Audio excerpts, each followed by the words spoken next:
Topic for today is effective leadership in public servant, and it shows the importance of educating the girl child, grooming her for leadership and contributing to national service. Just a sharing of my experiences. I grew up in the 60s in Kaduna, watching my father transform from a humble civil servant to an effective public servant under the Adubabo regime in Kano State as Permanent Secretary Education. His passion and role in educating the girl child was quite inspiring, and it left a lasting impression on me. How many of you here have been to a public school? How many went to a private school?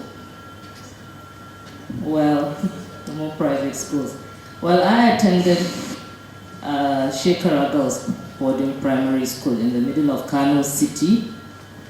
It was a public fee-paying school with highly competitive admission processes. And I remember seeing how my dad suddenly changed the narrative on girl child education by instituting a policy of mandatory girl child education. Literally, girls were picked from all around Kano State and brought to that school in truckloads, some of them clinging to their hawking trees, crying that they did not want to go to school.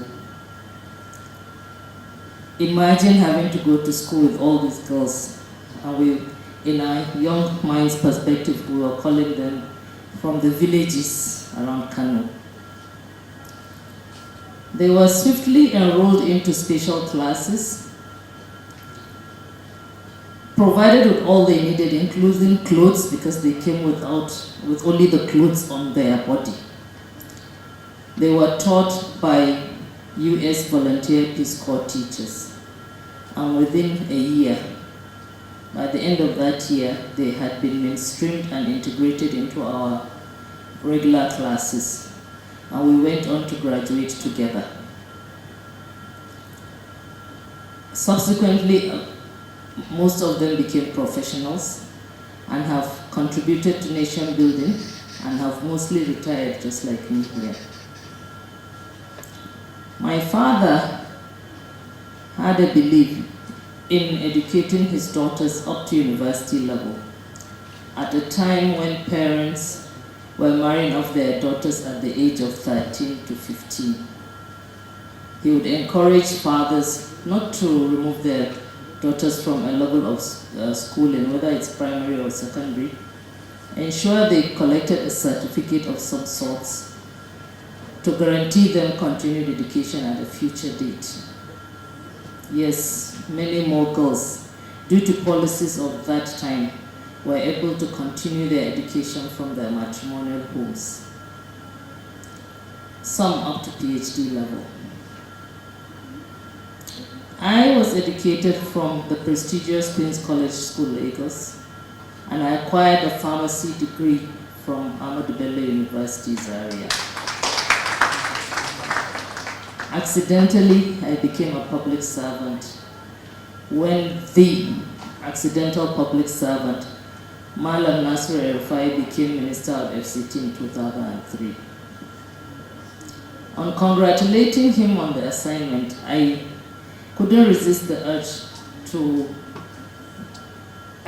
list out areas in FCT that needed his attention, like greening at that time. I had lived in Abuja since 1994.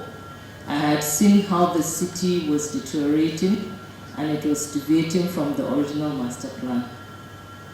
I did not envisage that this would land me into a very big job in public service and throw me into the public arena. Sometime in 2004, I was appointed Secretary of Health Health and Human Services Secretariat. That was a new creation.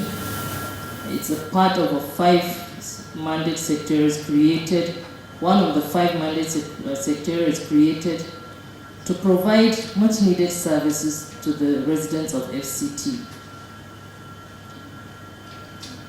After the initial panic, fear of the unknown, like one of the speakers said, the anxiety, I approached the job with all sense of humility and a resolve to succeed. I always hated failure. I collected literature on FCT administration and the territory itself.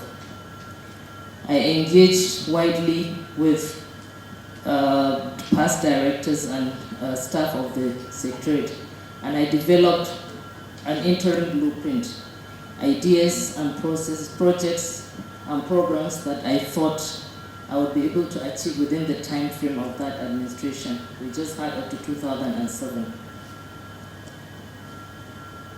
On assumption, I had wide engagement with the staff of the secretariat, and I further adjusted the blueprint to align with their thoughts, because they had their own ideas too on where they wanted the secretariat to go. Additionally, I also aligned that blueprint. I adjusted it further to align with the policies of the day, the government policies, which were mainly attainment of the Millennium Development Goals and the National Economic Empowerment and Development Strategy document. I embarked on massive capacity building of identified staff that I thought could walk the vision of the administration. And we also recruited new hands to fill the skill gaps. On the MTGs, we upgraded rural hospitals to provide maternal child health. We put the theaters and labs in the hospitals so that we could achieve goals 4 and 5, which were health-related MDGs.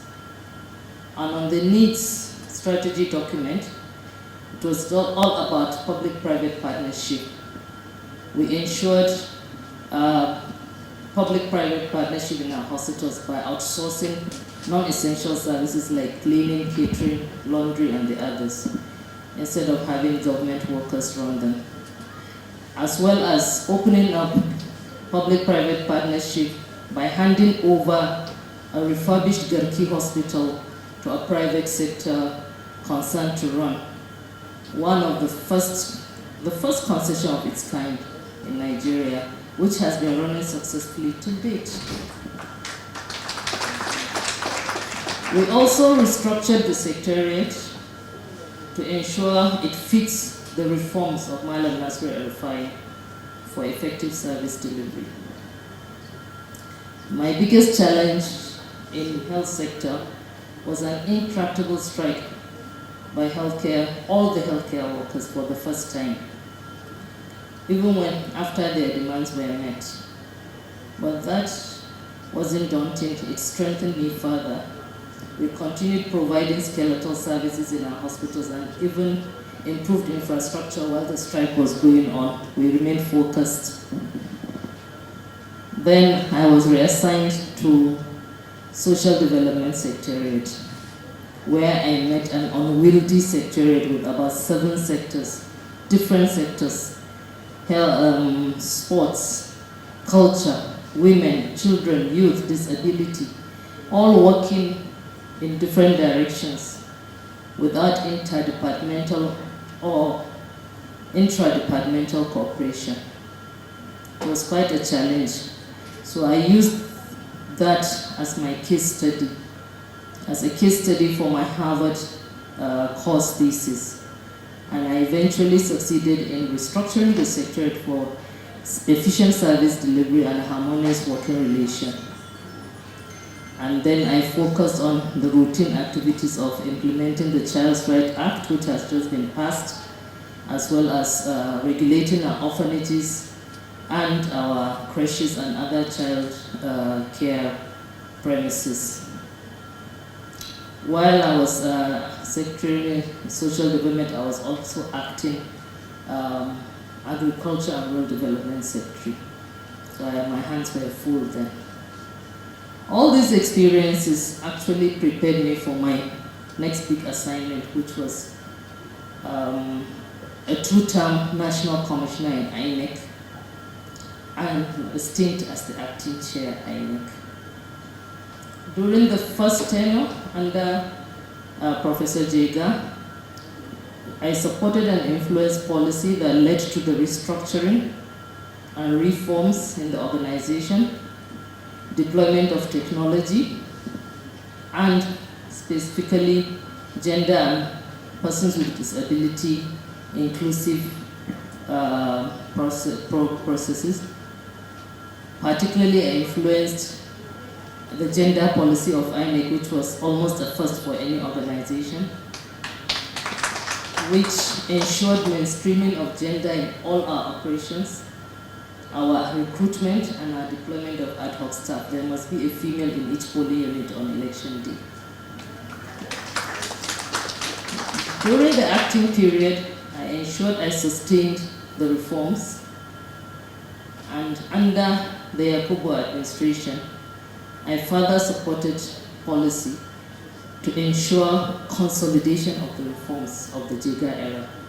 And that's what led to more advanced deployment of technology in administration as well as the operations, the innovations, card reader, beavers, Z-pad, so many things, as well as more inclusive policies.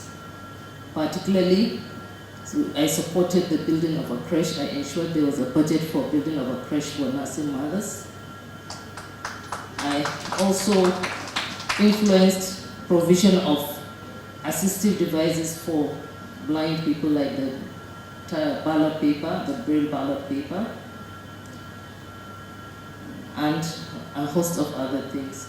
And particularly paternity leave for men before the federal government. When your wife gives birth, you must go on leave. They fought it, but we insisted. So the biggest challenge in INEC, also there must be challenges, it's not all rosy, is the acts of the politicians and the political parties. They tend to disregard rules. You have excessive litigations, sometimes with conflicting judgments, and then they can go personal. They attack us personally. Well, I say it comes with the territory, and details of which may appear if I ever decide to write a book. Are there lessons to be learned in my journey, my experiences? Yeah, there are lessons to be learned. And once you are appointed a public servant, to be an effective one, you have to study, that is envision. Study the organization, its laws, hand over notes, and develop a SMART blueprint, which must be specific, measurable. I know you know what SMART means, time-bound and resource-bound. And then ensure you document it for sustainability and posterity. Most of my blueprints in FCT were implemented after I left, like the FCT health insurance scheme. Engage widely with former and sitting staff, learn from them, identify the good hands and deploy appropriately.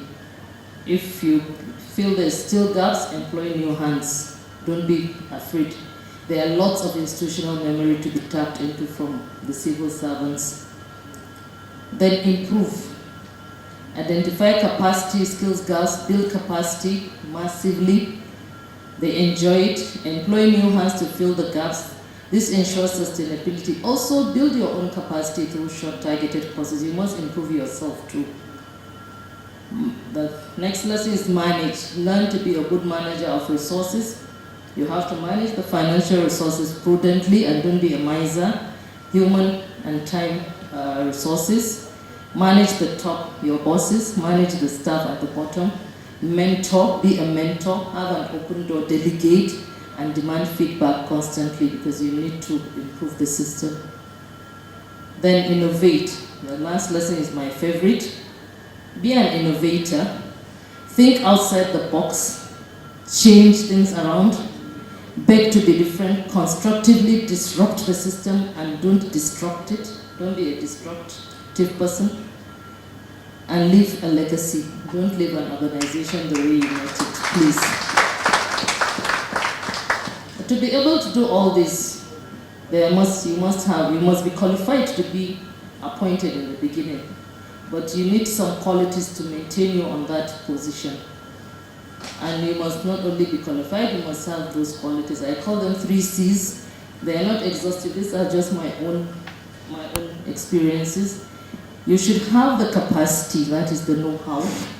You must have capability, competence, that's the ability to deliver. And then you must have a character, which is the most important of them. Integrity, courage, accountability, leading by example, being above board. I will say leadership is earned, it's never acquired. On conclusion, I will implore all of you not to be afraid to take up positions in public service. You may just be that bright light at the end of the tunnel. You may be the reformer like Jega or Malam Nasir El-Rufai. You may be the achiever or super achiever like Fashola and my late boss Salih Ahmed. Modi was here in the morning. You could see from Modi. Or you could be the enforcer like Buba Malwa. Or the innovator, the great disruptor, my dad, Alhaji Husaini Adamu of blessed memory, who dared to change the narrative on girl child education in the most unusual manner. Thank you.